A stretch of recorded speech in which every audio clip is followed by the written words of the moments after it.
नमस्कार। आदर्श शिक्षा समिति श्री ऑनलाइन शिक्षण में आपका स्वागत है।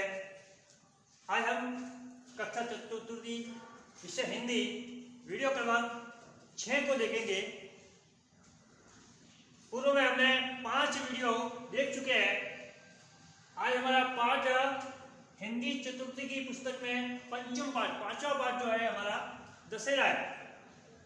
जैसा कि नाम से ही परिचित हो रहा है, दशहरा एक त्योहार है, पर्व है। हमारे देश को त्योहारों का देश कहते हैं। क्यों? क्योंकि यहाँ प्रतिदिन कोई ना कोई त्योहार होता ही है। एक वर्ष में 365 दिन होते हैं और 365 दिन त्योहार होते हैं। ऐसा हमारा देश है, इसीलिए इस देश को त्योहारों का देश कहते हैं। जैसे होली है, दीपावली है, रक्षाबंधन है, क्रिसमस है, दशहरा है, गणेश चतुर्थी है, ऐसे कई त्योहार होते हैं। दशहरा जो है वह हिंदी मास के आश्विन माह जो है उसकी शुक्ल पक्ष की 10वीं तिथि को मनाया जाने वाला यह त्योहार होता है दशहरा। दशहरे से पहले जो होता है वह नवरात्रा होता है और वह 9 दिनों तक चलता है। ऐसा जिसको नवरात्रि गुजरात में यह गरबा के रूप में मनाया जाता है। मां अंबे की पूजा की जाती है। इस समय कलश की स्थापना की जाती है और अंत में 9 दिनों तक मां भवानी की पूजा करने के बाद 10वें दिन यह नवरात्रा के समाप्त होने के बाद दशहरा त्योहार आता है। इसका दशहरा का इसको विजयदशमी भी कहते हैं। इसका बहुत पुराना इतिहास है। कई पौराणिक दंत कथाएं भी है, कुछ पौराणिक कथाएं भी है। एक जो बात है कि यहाँ पर बताना चाहेंगे कि सर्वप्रथम जो अयोध्या के जो राजा प्रभु श्री राम थे, वह जब 14 वर्ष के वनवास में गए, उस समय माता सीता के हरण अर्थात उनको दुष्ट रावण लेके गया था। तब लंका में लेके गया तो लंका को पार करने के लिए समुद्र से रास्ता चाहिए था। समुद्र रास्ता नहीं दे रहा था। उस समय भगवान श्री राम ने 9 दिनों तक मां अंबे की पूजा की थी और उसी समय से ये नवरात्रा शुरू होता है। उसके बाद जब रास्ता मिल गया था तो रावण को लंका में जाकर मारा था। उस समय से, क्योंकि दशहरा यानी रावण के 10 मुंह थे और 10 मुंह वाले रावण को मारा था, इसलिए यह दशहरा है। आगे की बात है इसमें कि एक तो इसमें पांडवों ने भी महाभारत काल में हम जब देखते हैं तो पांडवों ने कौरवों को भी इसी दिन हराया था। इसी दशहरे के दिन राजा इंद्र ने वर्तासुर नामक दैत्य को, जो राक्षस था, उसको भी इसी दशहरे के दिन मारा था। इसी तरह अनेक कहानियां आती थी। जैसे महाराणा प्रताप है, वह भी किसी किले को या किसी दुर्ग को जीतना है तो इसी दिन दशहरे का दिन अपने तैयारी करते थे, यानी दशहरे के दिन चढ़ाई करते थे। छत्रपति शिवाजी जो महाराष्ट्र के थे, वो भी किसी दुर्ग को जीतने के लिए, फतेह करने के लिए, विजय प्राप्त करने के लिए दशहरे के दिन का ही चुनाव करते थे। इसलिए यह विजय है। इसमें विजयदशमी नाम इसीलिए है। राष्ट्रीय संघ की स्थापना भी डॉक्टर केशवराम बलिराम हेडगेवार ने इसी दशहरे के दिन की गई थी। इसका अनेक कथाएं, ज्यादा लंबा नहीं जाएंगे। इस सब पर्व के महान कर्म कौन से? इस तरह दशहरे के पर्व में एक तो सरस्वती पूजा होती है। इस दिन मां सरस्वती की पूजा इस समय होती है। और शस्त्र पूजा, जो हमारे घरों में, परिवार में, समाज में जो शस्त्र रहते हैं, उन शस्त्रों की भी पूजा इसी दशहरे के दिन की जाती है। गांडीव जो अर्जुन का था, उनकी महाभारत काल में देखते हैं तो अर्जुन जो धनुधर था, वो भी इसी दिन की शस्त्रों की पूजा करते थे। दुर्गा विसर्जन, माँ दुर्गा के 9 दिन के पश्चात पूजा के बाद उनका विसर्जन भी करते हैं।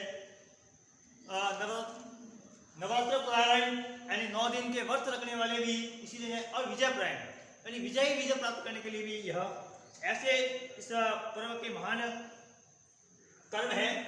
अब कुछ इतिहासकार है, जो शास्त्रकार है, वो बताते हैं कि समी वृक्ष जो खेड़ी का वृक्ष होता है उसकी पूजा करने से हमारे अंदर दृढ़ता और तेजस्विता आती प्राप्त होती है।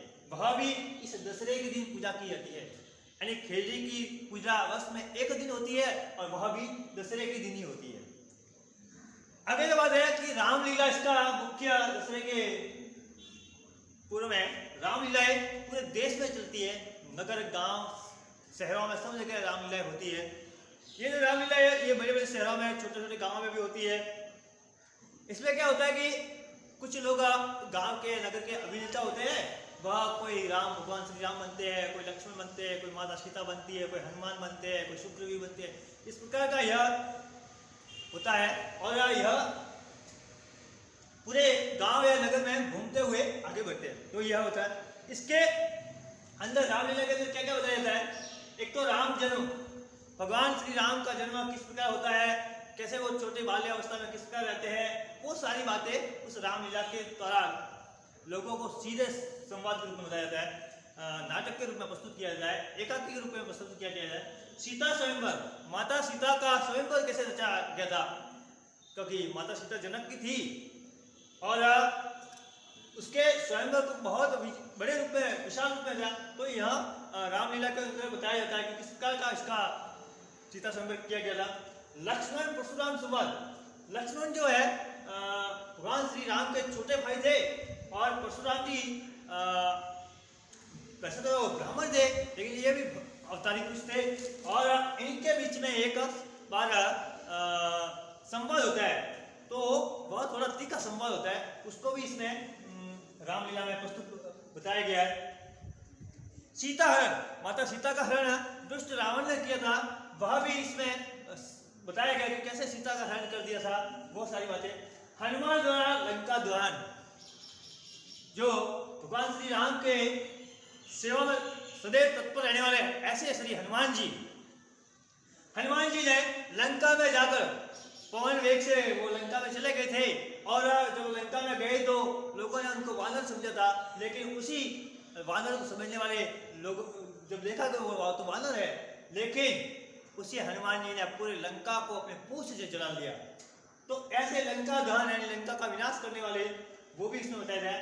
और लक्ष्मण मेघनाथ युद्ध, जो रामायण काल में मेघनाथ जो इंद्रजीत के नाम से भी प्रसिद्ध हुआ है, वह इसको भगवान इंद्र भी नहीं हरा सके, ऐसे मेघनाथ से लक्ष्मण जी का युद्ध होता है। एक बार तो लक्ष्मण जी भी मूर्छित हो जाते हैं, लेकिन फिर लक्ष्मण जी इनको मेघनाथ को मारते हैं। तो यह भी इस युद्ध का भी इसमें विवरण बताया गया है।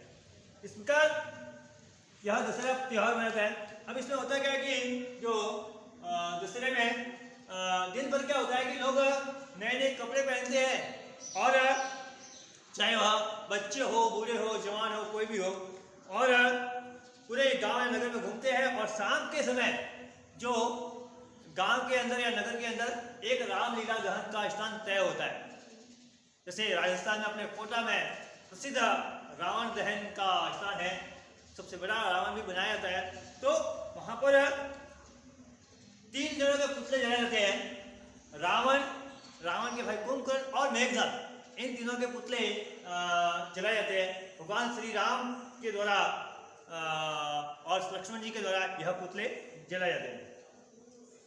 पूरे ये जो शाम का कार्यक्रम होता है और दिन भर यह चलता रहता है, और शाम के समय यह पूरे दिन तो झांकियाँ चलती हैं, जुलूस निकलते हैं, और शाम के समय इनका दहन किया जाता है। इनके जब पुतले जलते हैं तो लोग जब देखते हैं कि चारों तरफ धुएं धुएं है, और जो ये पुतले बनते हैं वह खसपचिया जो होती है बांस की वो है, कुछ पटाखे हैं, कुछ कपड़े हैं, इस प्रकार कुछ कागज है, इनसे बनाए जाके बड़े बड़े रावण के पुतले बनाए जाते हैं और यह जलाए जाते हैं। जब ये जलते हैं तो इनके जो इनका धुआं होता है बहुत चारों ओर धुआंकार हो जाता है। और उस समय जब ये जलाए जाते हैं तो भगवान श्री राम की जय जयकार के नारे, भगवान श्री राम के जय जयकार के नारे लगते हैं। तो उसको देखकर एक बार को मारा, रावण को एक ही बार भगवान राम ने मारा था, लेकिन वह प्रतिवर्ष उस रावण को हम लोग जलाते हैं। अर्थात अन्याय की जो अन्याय करेगा उसको हर वर्ष समाप्त किया जाएगा। तो ये एक बात है कि जो कुकृत्य यानी बुरे कर्म करने वाले का अंत हमेशा होता ही है और वह सदैव होता रहेगा। ऐसे ये विजयदशमी जो पर्व है वह विजय पर्व के रूप में मनाया जाता है। इस पाठ के शब्द अर्थ है उल्लास है, का मतलब है खुशी और उमंग, पौराणिक का मतलब पुराण संबंधी होता है, अपार का मतलब पश्चिम होता है, तेजस्विता मतलब तेजस्वी होने का गुण है, उद्घोष मतलब घोषणा करना है, प्रदर्शन मतलब दिखलाना है, कुकृत्य यानी बुरे कार्य है, विसर्जन यानी समाप्ति है, समी वृक्ष खेलती का वृक्ष। और कुछ प्रश्न मैंने यहाँ आपको पहले बताया कि नवरात्र कब आते हैं, तो दशहरे के पहले 9 दिन की अवधि में नवरात्र आते हैं। किसने किसको मारा ये पाठ में आया है, श्री राम ने रावण को मारा था, पांडवों ने कौरवों को मारा था, राजा इंद्र ने वृत्रासुर दैत्य को मारा था। दशहरा पर्व के महान कर्म कौन से? सरस्वती पूजा मैंने बताया, शस्त्र पूजा, दुर्गा विसर्जन, नवरात्र प्रायण, विजय प्रायण। और रामलीला के आकर्षक केंद्र कौन से? राम जन्म है, सीता स्वयंवर है, लक्ष्मण परशुराम संवाद है, सीता हरण है, हनुमान द्वारा लक्ष्मण दहन है और लक्ष्मण मेघनाद युद्ध है। इस पाठ के प्रश्न उत्तर भी जो मैं आपको PDF फाइल में भेज दूंगा, आपको करने हैं। नवरात्र के बाद 10वें दिन कौन सा त्योहार है ये बता देंगे आपको। एक जो लिखे वाला प्रश्न है कि रिक्त समय की पूर्ति करें, दशहरे से पहले 9 दिन के पहले कौन सा त्योहार आता है, तो नवरात्र, ये आपको करना है। राजा इंद्र ने किसको मारा था, यहाँ लिखित पता ही चल रहा है, वृत्रासुर। और इस दिन एक बात है कि नीलकंठ जो पक्षी है उसको पूजा करना शुभ माना गया, यह पाठ में आया है। और बाकी क्या प्रश्न है वो आप कर सकते हैं। भाषा की बात में देखेंगे, कुछ प्रश्न मैं आपको PDF में भेजूंगा। भाषा की बात में आ जोड़कर एक नए शब्द बनाने, विपरीत अर्थ, सत्य असत्य, धर्म अधर्म, प्रसन्न अप्रसन्न, और एक पुल्लिंग से स्त्रीलिंग बनाने, जैसे राजा से रानी है, शेर से शेरनी है, देवता से देवी है, और पिता से माता, पुत्र से पुत्री, भाई से बहन। ये आपको कॉपी में करने हैं। नमस्कार।